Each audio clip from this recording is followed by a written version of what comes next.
성경 말씀 봅시다. 사무엘상 14장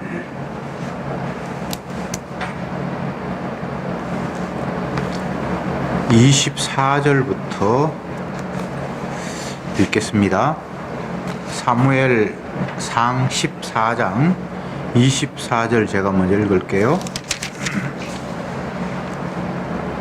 이날에 이스라엘 백성이 피곤하였으니 이는 사울이 백성에게 맹세시켜 경계하여 이르기를 저녁 곧 내가 내 원수에게 보수하는 때까지 아무 식물이든지 먹는 사람은 저주를 받을지어다 하였습니다. 그러므로 백성이 식물을 맛보지 못하고 백성이 숲으로 들어갈 때에 꿀이 흐르는 것을 보고도 그들이 맹세를 두려워하여 손을 그 입에 대는 자가 없으나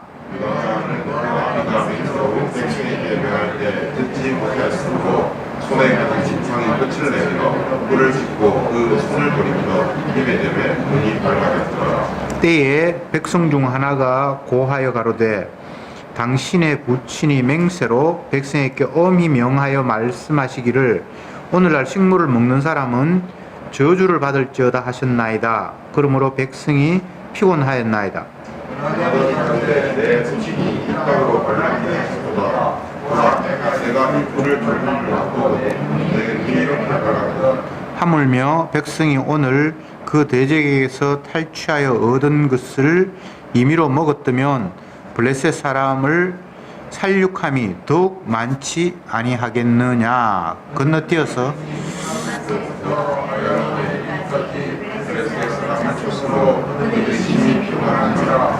건너가겠습니다. 36절 제가 읽을게요. 사울이 가로되 우리가 밤에 블레셋 사람을 쫓아 내려가서 동틀 때까지 그들 중에서 탈취하고 한 사람도 남기지 말자. 무리가 가로되 왕의 소견에 좋을 대로 하소서 할 때에 제사장이 가로되 이리로 와서 하나님께로 나아가사이다 하매 사울이 하나님께 묻자오되 내가 블레셋 사람을 쫓아 내려가니까 주께서 그를 이스라엘의 손에 지시겠나이까 하되 사울이 가로되 너희 백성의 어른들아 다 이리로 오라. 오늘 이 죄가 네게 있나 알아보자. 이스라엘을 구원하신 여호와의 사신으로 맹세하니 내 아들 요나단이 할지라도 반드시 죽으리라 하되 모든 백성 중 한 사람도 대답지 아니하냐. 이에 그가 온 백성에게 이르되 너희는 저편에 있으라. 나와 내 아들 요나단은 이 편에 있으리라. 백성이 사울에게 말하되 왕의 소견에 좋을 대로 하소서 하니라.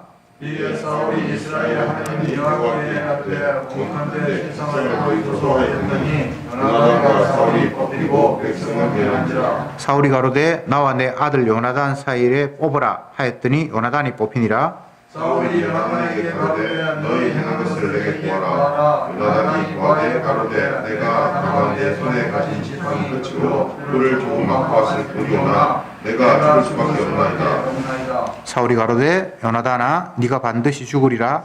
그렇지 아니하면 하나님이 내게 벌을 내리시고 또 내리시기를 원하노라. 백성이 사울을 말하되 이스라엘의 이 큰 구원을 입은 요나단이 죽겠나이까 결단코 그렇지 아니하나이다. 여호와의 사신으로 맹세하오나니 그의 머리를 잘라도 뻔한 적을 시지 아니할 것은 그가 오늘 하나님과 동사하였습니다 하여 요나단을 구원하여 주시지 않게 하리라.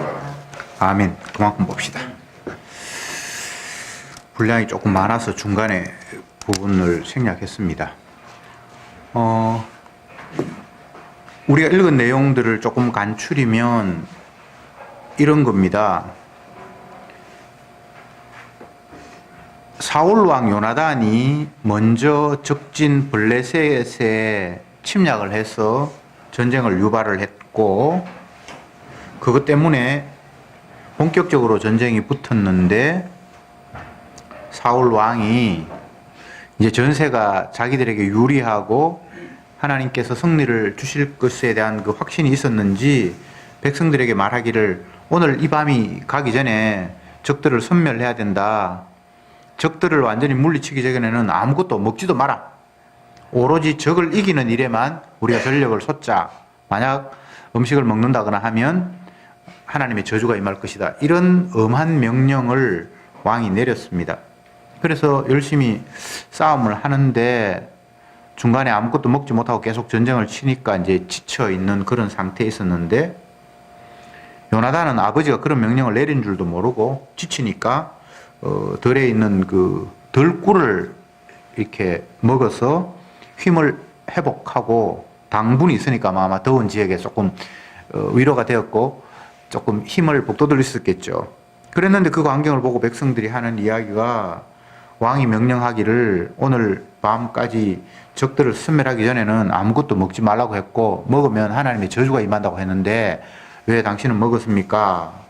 이렇게 왕자에게 이야기를 하니까 요나단이 하는 이야기가, 아버지가 참 제대로 이게 된 명령을 못 내렸구나. 이렇게 피곤해서 내가 꿀을 조금만 먹어도 이렇게 원기를 회복할 수 있는데, 백성들이 노력한 것을 먹고 싸웠다면 더 힘있게 적을 이길 수 있었을 텐데 라는 이런 이야기를 백성들과 나누었습니다. 그랬는데 이제 계속 전쟁이 진행이 되니까 백성들이 더 이상 배가 고파서 견딜 수 없어서 싸움에서 탈취한 물건 가운데 양이나 소를 막 그냥 피채 뜯어서 막 날 것을 먹고 막 이런 사태가 벌어졌어요. 그리고 그 소식을 왕이 이제 듣게 되니까 왕이 깜짝 놀라서, 이렇게 돼서는 안 되겠다. 원래 이스라엘의 그 율법에 의하면 고기를 피채 먹는 건 안 되거든요. 구워서 먹거나 삶아서 먹거나 이건 가능하지만, 그래서 백성이 상황이 이제 이렇게 전개되니까 안 되겠다 싶어서 백성들에게 다시 수정 명령을 내립니다. 고기를 피채 먹지는 말고 그냥 이렇게 번제를 드리든지 아니면 뭐 이렇게 제사를 드리든지 구워서 먹는 거는 내가 허용하겠다. 이제 그렇게 돼서 백성들이 왕의 명령을 따라서 이제 피채 먹는 것이 아니라 제대로 된 익혀서 먹든지 뭐 구워서 먹든지 그렇게 먹었겠죠. 그렇게 되고 난 이후에 사울 왕이 어쨌든 전세가 자기에게 유리하니까 완전히 블레셋을 섬멸하기 위해서 밤에 장로들과 제사장들과 의논을 하면서, 우리가 마지막 끝까지 적들을 추격을 해서 완전히 저들을 물리쳤으면 좋겠는데 여러분들의 의견은 어떻소? 그러니까 백성들이, 왕이 소견에 옳은 대로 행하십시오. 제사장은 그러면 하나님 앞에 한번 여쭤봅시다. 그래서 왕이 이제 하나님 앞에 기도를 합니다. 하나님, 우리가 블레셋이 도망가고 약해져 가는데 그들을 끝까지 따라가서 완전히 섬멸해 버릴까요? 라고 물었는데 하나님이 대답이 없고 묵묵부답이었습니다. 그러니까 이제 사울은 느꼈어요. 아, 우리가 뭔가 하나님에 잘못했기 때문에 하나님이 응답이 없는가 보다. 그래서 백성들을 불러 모아놓고, 우리가 무슨 잘못을 해서 하나님이 우리의 기도에 이런 위급한 상황에 응답이 없는지, 그 죄의 원인이 어디에 있는지를 밝히자고 하면서 사울과 자기 아들 요나단이 한쪽 편에 서고 백성들이 이쪽 편에 서고, 주님, 이 두 편 중에 누가 잘못해서 이런 하나님의 응답이 없습니까? 그렇게 했는데 왕과 사울, 요나단의 편이 잘못이 있다라고 하나님께서 말씀하셨어요. 그러면 또 내 아들과 내가 누가 잘못이 있습니까? 라고 했을 때 이제는 아들 요나단이 뽑힌 거예요. 그래서 아버지가 자기 아들이지만 백성들 앞에 공포하고 이미 이야기했던 게 있어서, 아무리 내 아들이지만 이 아들은 반드시 죽여야 된다라고 하니까 사울이, 예, 내가 아버지가 명령한 명령을 듣지 못해서 이 오늘 밤 전쟁 끝나기까지 먹는 사람들은 하나님의 저주가 임할 것이다라고 얘기했는데 난 그거 못 듣고 그냥 꿀을 먹었습니다. 내가 잘못했다면 나를 죽이십시오 라고 이렇게 얘기를 하니까 온 백성들이 이럴 수 없습니다. 요나단을 통해서 우리가 전쟁을 승리하게 했고 우리 민족이 지금 구원을 얻는 하나님의 큰 은혜를 맛보았는데 그를 죽이다니요. 이건 하나님 뜻이 아닙니다. 있을 수 없는 일입니다. 그는 하나님과 함께해서 이 전쟁에 승리했습니다 라고 여론을 조성하니까 사울왕이 아들 죽이는 걸 이제 포기해버리는 그런 상황이 저희들이 같이 읽었던 본문의 내용입니다. 여기에서 보면 참 이상한 게 있어요. 계속해서 왕 사울이 뻘짓을 합니다. 엉뚱한 짓을 자꾸 해요. 괜히 오늘 밤까지 적을 물리치는데 전력하자. 그까지는 좋은데 중간에 음식을 먹는 사람은 하나님의 저주가 임할 것이다. 그런 이야기를 왜 했는지 모르겠어요. 뭐 전쟁 가운데서 독려하고 적을 물리치는 일이 너무나 시급하니까 다른 데 절대 신경 쓰지 말라는 그런 식의 의도는 이해를 하겠는데 어쨌든 그런 함부로 이렇게 말을 내뱉었단 말이죠. 그랬는데도 그 이야기를 못 들은 아들이 정면으로 아버지의 뜻을 어기고 아들을 죽여야 하는 그런 이상한 상황이 만들어졌고, 그뿐만 아니라 백성도 너무 배가 고프니까 뭐 아무리 전쟁이 심각하더라도 배고프면 전쟁 못 치르잖아요. 그러니까 탈취한 양이나 이런 것들 갖다가 막 뜯어서 배가 고프니까 먹고, 그런데 그게 고기를 피채 먹으면 안 되는데 하나님의 율법을 어기는 일이 되었고, 성경은 우리의 상식으로 접근을 해서는 도저히 이해 안 되는 내용입니다. 하나님의 약속이라는 것들을 덮어두고 우리의 선악적인 판단을 가지고 이 상황을 한번 저울질해 봅시다. 사울은 이스라엘의 왕입니다. 블레셋이라는 나라와 엄청난 접전을 벌이는 이런 상황입니다. 그래서 전쟁을 독려하기 위해서 백성들에게 빨리 적을 섬멸하고 난 이후에 우리가 승리를 만끽하면서 뭐 음식도 먹고 하자. 약간 무리한 그 명령이긴 하지만 전쟁에서 위급한 상황에서는 있을 수 있는 일이에요. 그런데 그 일이 뭔가 이스라엘 전체가 꼬이기 시작하는 그런 양상으로 흘러갑니다. 아들이 아버지의 명령을 정식으로 어기는 일이 발생했고, 백성들도 배고파서 더 이상 참지 못해서 고기를 피채 뜯어먹는, 생고기를 막 뜯어먹는, 원래 이스라엘 율법에 생고기를 뜯어먹고 피채 먹으면 안 된다고 하나님 말씀하셨는데 이런 일이 발생을 했고, 왕의 명령 지키려고 그러다가 못 지켜서 하나님의 명령을 어기는, 뭐 하루 안 굶는 거야 뭐 하나님이 굶지 말라고 말한 적도 없고 왕이 그렇게 명령했으니까 뭐 그게 뭐 지켜졌으면 아무 문제가 없는데 지킬 수 없는 상황이 만들어졌고, 결과적으로는 하나님의 율법마저 어기는, 왕의 명령 지키려고 그러다가 하나님의 명령마저 어기는 그런 사태까지 일이 발생했고, 그러다 보니까 사울은 자기의 그 명령이, 첫 번째 내렸던 명령이 이거 뭔가 잘못됐다 싶어서 다시 철회하는 그런 일이 발생하고, 뭔가 일이 자꾸만 꼬여가는 거예요. 이것은 하나님의 의도하심. 이스라엘에는 왕이 쓸모가 없는데 백성들은 꼭 필요하다고 요청을 했고, 그들의 요청에 따라서 그러면 너희들이 왕을 한번 세워봐라 해서 자기들이 원하는 사람을 왕으로 세웠는데, 그 흘러가는 양상이 왕이 계속 헛짓하는 식으로 일이 펼쳐진다 이 말이죠. 왕이 백성들에게 도움이 되고 이 나라를 지킬 거라고 그를 세워놨는데 오히려 백성들을 망치는, 하나님의 율법을 어기게 만드는 그런 상황으로 일이 자꾸 흘러가는 거예요. 이게 하나님의 의도하시는 바예요. 주님이 하시는 말씀 가운데 도울 힘이 없는 인생을 의지하지 말라, 이런 말씀이 있어요. 신약에서는 소경이 소경을 인도하면 둘 다 구덩이에 빠진다라고 말씀하셨어요. 도울 힘이 없는 인생과 소경이 소경을 인도한다는 말이 같은 말이에요. 소경 아닌 사람이 없어요. 나는 지도자다, 내가 너희를 인도할 거야.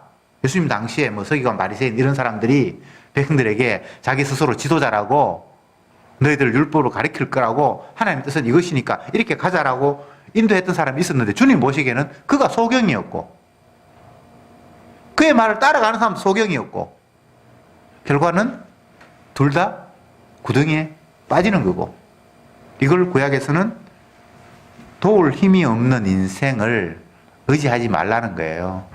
다 어리석은 양이기 때문에 어리석은 양이 또 다른 어리석은 양을 인도한다는 것 자체가 하나님 보실 때는 있을 수 없는 일이에요.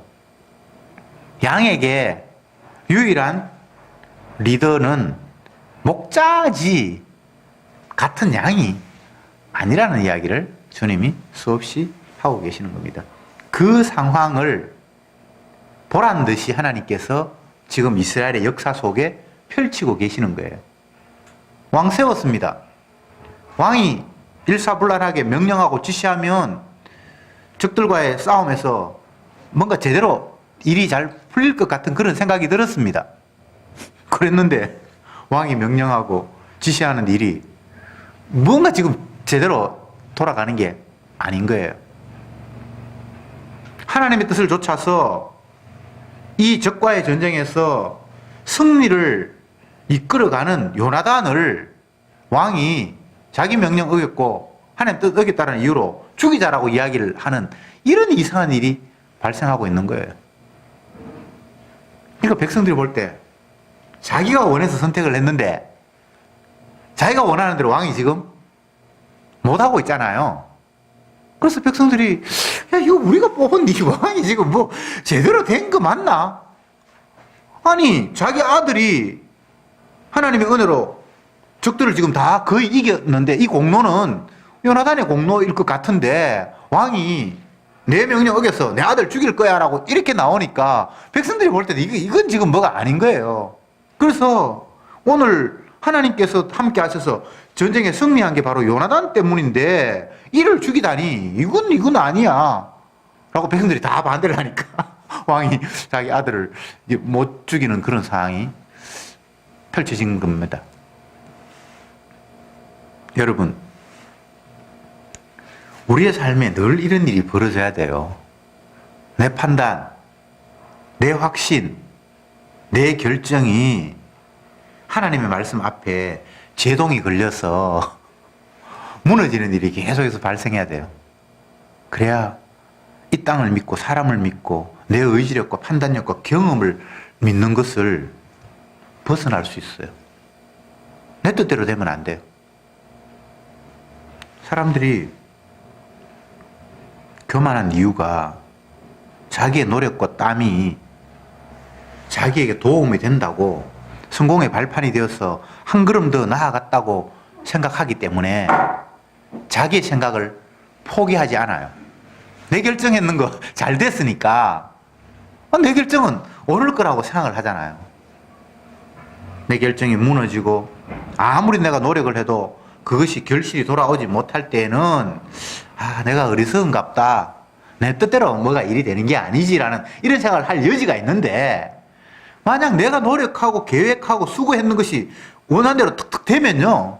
점점 더 주님을 믿는 건 힘들고 내 결단과 내 판단력과 내 의지를 믿을 수밖에 없어요. 이스라엘의 역사를 보세요. 한마디로 이야기하면 실패의 역사죠. 그렇잖아요. 예수님의 12제자들의 행적을 보세요. 예수님 십자가 못 박히기 전까지. 실패의 역사고 배반의 역사잖아요. 뭘 말씀하고 있는 거죠? 인간의 나약함. 사람의 힘으로는 결코 이룰 수 없다라는 사실을 주님은 우리에게 일러주고 계시는 거예요. 우리가 죄인이라는 거죠. 사람으로서는 할 수 없으되 라는 이 상황을 주님은 성도의 삶에 늘 퍼붓고 계시는 거예요. 안 되는구나, 안 되는구나, 안 되는구나. 힘으로도 되지 아니하고 능으로도 되지 아니하고. 이게 성도에게 베풀어지는 은혜예요. 오늘 우리가 같이 읽었던 이 본문의 내용을 보면 이스라엘 백성들의 입장에서는 황당하고 사울의 왕의 입장에서 봐도 지금 일이 뭔가 제대로 매끄럽게 안 이루어지고 있고 적들은 뭐 이기는 것 같은데 뭔가 일이 찜찜하게 지금 돌아가는 거예요. 요나단 입장에서도 황당한 거예요. 어느 누구의 입장에서도 뭔가 지금 뭐 명쾌하거나 깔끔하게 뭐 일이 진행이 되는 건 아니에요. 적과 전쟁을 하는데 이겼으면 기뻐하고 즐거워해야 되는데 그런 상황이 전혀 아니에요. 왜? 하나님은 인간에게 죄성을 지금 들추어내고 있는 중입니다. 백성들에게 너희들이 왕을 원했지. 근데 봐, 너희들이 세운 왕 지금 잘하고 있니? 라는 걸 보여주는 거예요. 그러니까 전쟁에 이기고도 뻥한 거예요. 도대체 이게 뭐지? 우리가 세운 왕이 왜 이러지? 우리가 기대했던 대로 그런 지도자가 아니네? 라는 상황을 주님이 만드시는 거예요. 이게 은혜입니다. 답답한데 내가 원하는 대로는 안 되는데 이게 성도에게는 주님의 사랑이에요. 사랑을 보듬어주고 아껴주고 지켜주는 그런 아늑함, 포근함만을 사랑으로 우리는 인식하고 있죠. 물론 그렇게 다가올 때도 계세요. 그러나 그와는 정반대 상황으로 우리의 삶을 파괴시켜버리고 나의 계획을 다 무너뜨리시고 내가 붙잡고자 하고 희망을 가지고 의지하려고 하는 그 대상 자체를 완전히 붕괴함으로 말미암아 주님이 자기 사랑을 우리에게 보여주시는 거예요. 그래서 이스라엘은 두들겨 맞아야 돼요. 양은 목자에게 지팡이와 막대기로 두들겨 맞아야 그게 사랑이에요. 징계가 없는 자는 사생자지 참 아들이 아니다라고 말씀하셨어요. 이스라엘이 왜 매를 맞습니까?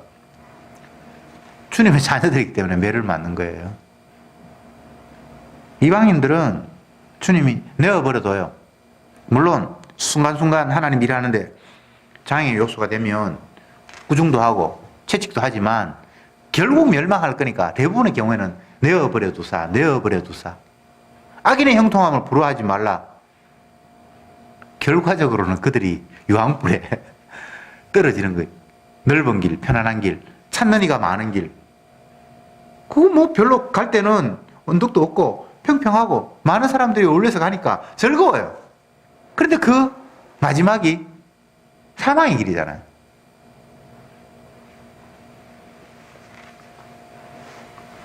예수님이 자기 백성을 인도하시는 과정은 바꿔 말해서 여호와 하나님의 구원, 주님이 자기 백성을 건지는 그 작업에는 사람의 노고와 땀이 개입되는 것을 원천적으로 봉쇄하십니다. 요나단이 자기 경호원 한 명 데리고 적진으로 뛰어 들어가기 전에 그가 한 이야기가 뭔가 하면 여호와 하나님의 구원은 사람의 수에 달려있지 않다.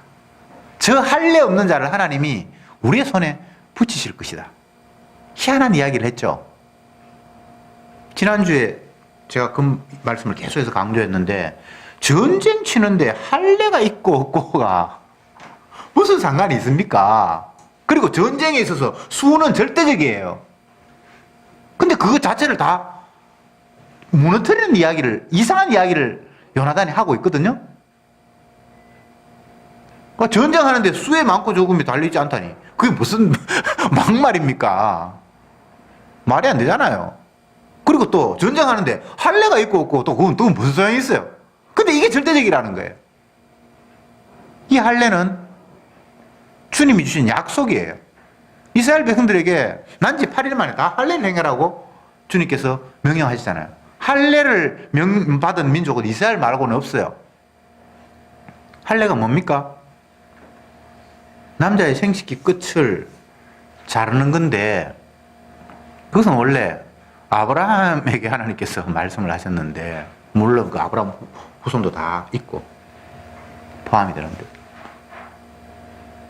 하나님이 자손도 낳지 못하는 그 아브라함에게 후손을 생산하지 못하는 그 아브라함에게 네 후손이 바다의 모래처럼 하늘의 별처럼 많게 할 것이고 네 후손을 통해서 너를 구원할 자를 보내겠다라고 약속을 하시면서 더불어 준 약속이 네 생식기 끝을 잘라라 할례를 행해라 그렇게 말씀을 하셨거든요.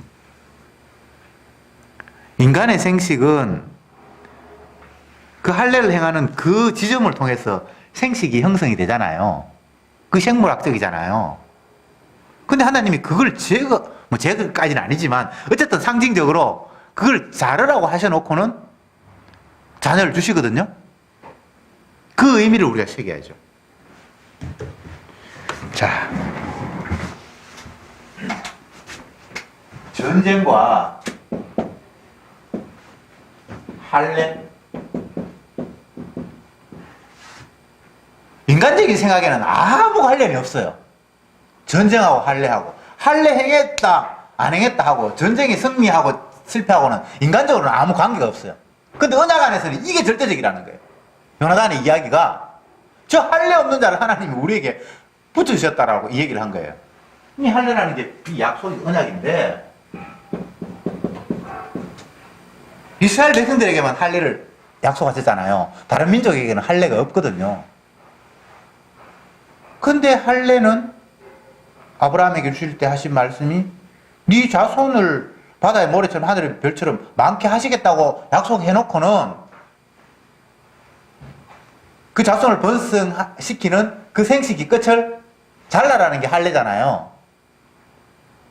그 말은 네 생식 능력으로 태어나는 아들이 아니라는 거예요. 아들을 주면서 이건 네 아들 아니대 라는 것을 보여주는 것이 할례 약속 안에 담겨 있는 거예요. 이게 핵심이에요. 여러분, 어떤 경우에도 하나님의 약속은 인간의 그 어떤 노력이나 협력에 의해서 이루어지는 게 아니에요. 철저히 인간을 배제시키시고 오로지 자기 힘으로만 이루셔서 주가하셨습니다라는 요 결과를 하나님은 원하시는 거예요. 나는 질투하는 하나님이다. 나는 내 사랑을, 내 영광을 누구와 나누지 않는다. 오로지 자기 혼자 다 했다라고 독차지하는 그런 분이에요. 언약은 그런 쪽으로 흘러가거든요. 이걸 성도가 알아야 되는 거예요. 철저히 내 공로, 내 노력, 내 수고는 거기에서 하나님이 이루시는 그 언약의 성취에서 빠지는 거예요. 그걸 다른 말로 하면 오히려 주님을 방해하는 자리에 섰다는 것을 폭로시키는 거예요. 십자가 마을에 그 게시판에 이근호 목사님이 이제 올려놓으신 것 가운데 하나가, 이건 이제 본인의 글이 아니고 다른 어떤 성도님이 어떤 분의 질문을 받고 이제 답했던 것들을 이제 이 목사님이 괜찮아서 십자가 마을에 옮겨놓은 게 있는데, 그게 이런 내용이 있어요. 하나님께서 성도들에게 날마다 자기를 부인하라고 말씀하셨는데 자기 부인이 뭡니까? 라고 이런 질문을 했을 때 그 성도님이 답을 하시기를, 예수님을 못 믿고 밀쳐내고 그렇게 살아가는 것이 자기 부인입니다. 이렇게 답을 써놨어요. 사실은 그게 굉장히 선문답 같은 이야기인데 큰 의미가, 핵심이 담겨 있는 그 답을 이제 한 거죠. 그렇게 이 목사님이 그거만 있는 게 아니고 다른 많은 것하고 이렇게 같이 옮겨놨는데, 그래서 이제 수련회 가서 그 어떤 분이 질문을 했어요. 그 질문에서 왜 하필 그런 답을 했냐. 그렇게 이제 자기의 답은 아니고 이 목사님의 강의나 이런 걸 읽으면서 어떤 말씀이 떠올라서 자기가 이제 그렇게 썼다. 지금 와가 생각을 하니까 뭐 이런 의미다라고 이제 해석을 붙였는데, 내용은 이런 겁니다. 질문하는 사람이 어떻게 하면 자기 부인을, 주님께서 자기 부인을 해야 한다고 그랬으니까 어떻게 하면 자기 부인을 하는 거냐 라는 그 물음을 물었을 때에 그 사람은 성도이고 싶은 거예요. 내가 성도가 되고 싶은 거예요. 성도는 자기를 부인해야 한다고 그러니까 내가 어떻게 내 부인을 해가지고 내가 성도가 될까라는 그런 의식이 꽉 깔려있는 질문이에요. 근데 그 사람의 답에는 어떤 답이 있는가 하면, 죽었다 깨어나도 자기 부인해서 성도 될 사람은 없습니다라는 게 먼저 전제가 되어 있고, 진짜 주님의 영에 의해서 성도가 된 사람은 나는 예수님을 날마다 부인하는 자입니다라는 것을 고백하는 사람이 성도라는 식의 답을 던진 거예요. 굉장히 선문답 같죠? 구원을 얻고 싶어서, 나는 내 자신을 부인해서 성도라고 인정받고 싶어서 어떻게 하면 내가 나를 부인할 수 있지요? 자기 부인을 어떻게 할 수 있지요? 라고 이렇게 물었는데 답하는 사람은 죽었다 깨나도 인간은 자기 부인 못합니다. 다만 주님의 은혜가 임한 사람은 내가 주님을 외면하는 자입니다를 깨닫는 게 성도입니다라는 이런 식으로 답을 해버렸단 말이죠. 놀랍지 않습니까? 여러분 안 놀라운 것 같은데 쉽게 이야기하면 인간은 자기 부인 못해요. 내가 어떻게 주님의 말씀을 순종해서 성도같이 될 흉내도 못 내는 거예요. 다만 주님의 은혜가 임할 때에 성도에게 나오는 고백은 내가 날마다 예수님을 십자가에 못 박는 죄인이군요라는 그 고백을 한다는 거예요. 그 사람이 성도라는 이야기를 하고 있는 거예요. 그 모습이 자기 부인, 내가 부인해서가 아니라 주에 의해서 내가 부인되는 모습이라는 거예요. 내가 성도가 아니라 나는 예수님 부인하는 자입니다라는 게 성도의 고백이라는 거예요. 다시 본문으로 돌아오면 성도는 주님이 어떻게 인도하시는가 하면 너는 죽었다 깨나도 내 언약에 도움되는 인간이 아니야. 내 언약은 내 홀로 다 이루는 거야.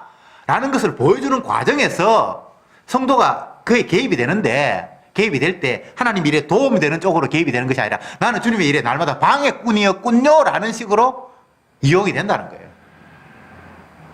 예수님의 제자가 주님을 따라다니고 내가 주님을 지킨다고 큰 소리 뻥뻥 쳤는데 결과적으로는 예수님 십자가 지고 갈 때에 나 저 사람하고 상관없는 사람이에요 라고 외면할 수밖에 없는 식으로 개입이 된다는 거예요. 그걸 신앙이라고 하지는 않고 결과적으로 내가 주님을 부인할 수밖에 없는 죄인이군요 하고 눈물 흘리는 그게 은혜가 임한 거예요. 아시겠습니까? 부인하는 자체가 은혜가 아니고 외면하는 자체가 은혜가 아니고 외면하고 보니까 주님의 은혜 깨달으니까 나는 주님을 믿는 자가 아니라 주님을 외면할 수밖에 없는 죄인이군요라고 깨달을 때 그게 은혜 받은 자의 모습이라는 겁니다. 오해하지 마세요. 부인하는 게 은혜가 아닙니다. 내가 부인하는 자일 수밖에 없구나라고 깨닫는 게 그게 은혜라고요. 이 차이 알겠어요? 주님을 믿는다고 고백해서 신앙인이 아닙니다. 나는 주님을 끝까지 따르겠습니다라고 한 사람은 배반했는데 한 사람은 끝까지 따라서 신앙이 되는 게 아니에요.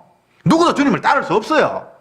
근데 베드로처럼 그냥 떠나가 버린 사람이 있고, 가룟 유다처럼 그냥 떠나가 버린 사람이 있고, 베드로처럼 떠나갔는데 이게 주님의 은혜가 와서 내가 주님을 부인할 수밖에 없는 죄인이구냐고 통곡하는 그 깨달음이 은혜 받은 자와 은혜 아닌 자의 차이라고요.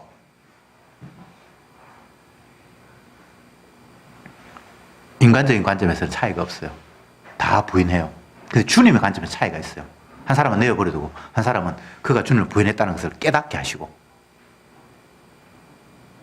이 차이가 결정적인 차이예요. 인간적으로 차이가 없습니다. 다 부인합니다. 부인할 수밖에 없어요. 인간적인 부분에서는 차이가 없습니다. 어디에 차이가 있느냐? 주님이 찾아오시는 사람과 찾아오시지 않는 사람의 차이가 있습니다. 안 찾아오니까 그냥 제 갈 길로 가버리고 자살해버리고 가룟유다처럼 찾아오니까 닭 울기 전에 네가 나를 3번 부인하리라는 그 말씀이 생각해서 통곡을 하면서 우는 그게 은혜 받은 사람이에요. 그게 성도예요.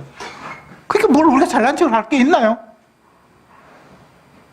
날마다 주님을 부인하는데 살려고 베드로도 살라고 주님 모른다고 부인하고 가룟유다도 주님 팔아넘기면서 입맞춤하면서 그냥 지 살라고 그냥 한 행동이에요. 누구도 차이가 없어요. 어떤 인간도 거기에서 한 발자국도 벗어날 수 있는 행동이 인간에게는 있을 수가 없어요. 다 주님을 모른다고 부인할 수밖에 없어요. 그걸 보여주는 것이 구약의 이스라엘이고 신약의 12제자니까. 이스라엘이 예수 믿습니까? 우상 숭배하지. 결국은 떠나갈 수밖에 없는 거예요. 근데 주님이 찾아오시는 거예요.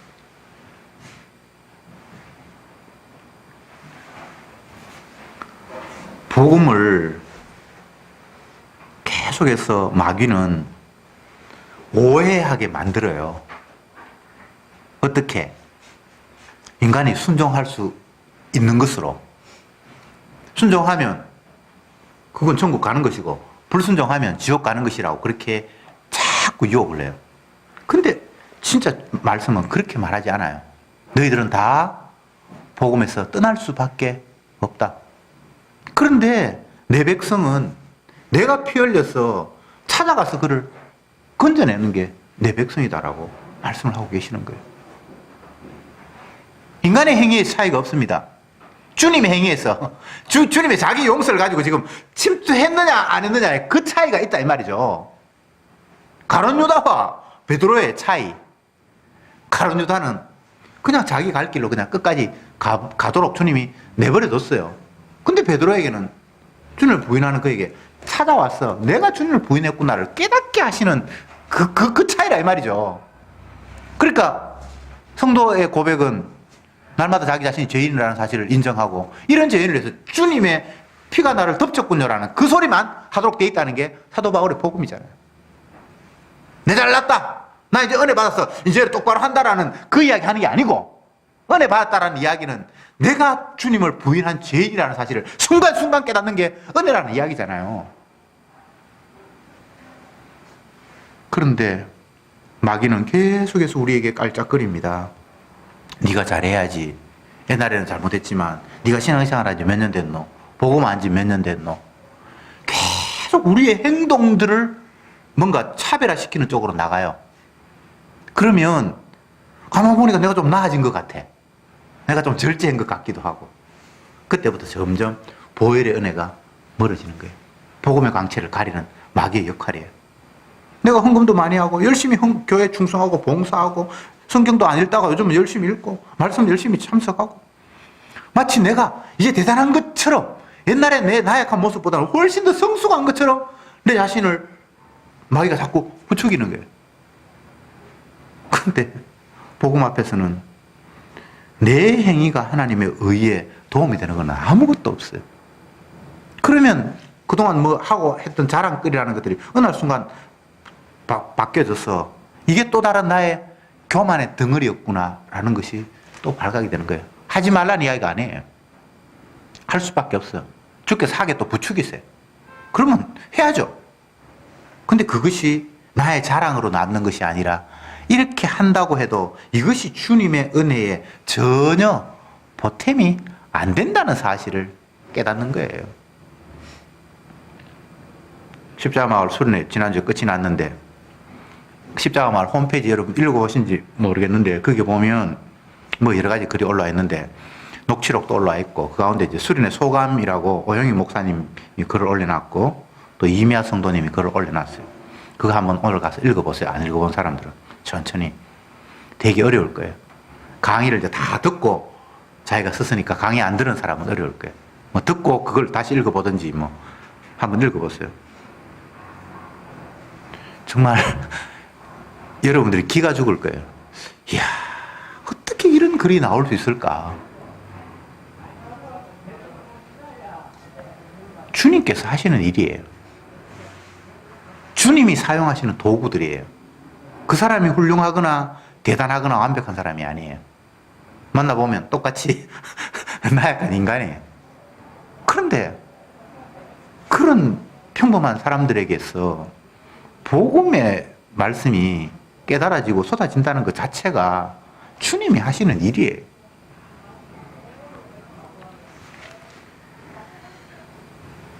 주님은 자기 백성을 인도하시는데 약속으로, 언약적으로 자기가 말씀을 내뱉었던 쪽으로 이끌어 가시는 거예요. 이스라엘 백성들은 어떤 민족이다? 세상 나라와 같지 않은 거예요. 그러면 어떤 나라인데? 뭐 왕이 필요하고 무기가 필요하고 경제적으로 잘 살아야 되고 국경을 뭐 튼튼히 해야 되고 뭐 이런 세상의 나라와 다른 새로운 나라가 있다는 사실을 보여주기 위해서 이 세상 나라에 이스라엘 나라를 하나 주님이 탄생시켰거든요. 그럼 이스라엘이 세상 나라 본받으면 안 되잖아요. 세상과의 차이남을 보여주는 존재잖아요. 성도라는 사람은 이 세상의 수많은 사람들 가운데 하나님 성도를 만드신 이유는 그 사람들하고 차이가 무엇인지를 보여주는 식의 의도를 하나님 갖고 계시잖아요. 여러분 스스로 뭐 난 너하고 달라라고 틸 생각하지 말고 그냥 주님 뜻대로 살아가면 사람들 가운데서 달라요. 주님이 다르게 인도하세요. 어떻게? 그들은 이 세상이 전부고 먹고 마시는 일 외에 다른 데 관심이 없어요. 이 세상이 전부니까. 근데 성도는 하늘나라를 소망하고 있다는 거예요. 이게 전부가 아니라는 사실을 문득문득 자기는 지니고 있는 거예요. 그래서 나의 다 가진 것을 여기에 다 소진해야 될 이유도 없어요. 물론 뭐 소진한다니까 말이 좀 어폐가 있습니다만 자꾸 다른 세상을 머릿속에 그릴 수밖에 없어요. 왜냐하면 이게 전부가 아니니까. 이건 잠깐 있다가 떠나야 한다라는 그런 공간이니까 이것 아닌 다른 것들을 생각하며 살아간다는 거예요. 그래서 이곳에서 뭔가 잃어버렸다고 해서 다 망한 것처럼 울고불고 하지 않아요. 뭐 있으면 있고 또 없으면 없고. 왜? 다른 더 중요한 세계가 우리를 기다리고 있기 때문이죠. 이스라엘은 다른 나라와 다른 걸 보여주는 건데 더 구체적으로 이야기하면 어린 양이 피를 흘려서, 신약으로 이야기하면 예수님이 피를 흘려서 나를 생명되게 했다라는 사실을 온몸을 다해서 보여주는 거예요. 그게 이스라엘의 나라의 제도예요. 안식일을 지키고 절기를 지키고 상번제를 드리고 날마다 행하는 일이 제사 드리는 나라, 제사장의 나라가 이스라엘의 나라잖아요. 그 별명이 이스라엘은 제사 드리는 나라거든요. 제사 드린다는 건 뭡니까? 정결한 짐승의 희생 때문에 내가 용서받아서 살았어요 라는 걸 온몸으로 뿜어내는 게 이스라엘이에요. 오늘날 성도는 그런 존재예요. 먹을 걸 넉넉하게 주셔서 나는 이렇게 잘 삽니다 이런 게 아니라 주님의 대신의 피 흘리심 때문에 내가 오늘날 용서받았어요. 그 은혜로 내가 지금도 살고 있어요 라는 것을 보여주려고 주님이 이 땅에 심어놓은 사람이 성도입니다. 기도합시다. 주님, 감사합니다. 오늘도 주의 말씀을 통해서 다시 한번 우리의 죄악됨을 인정할 수밖에 없습니다.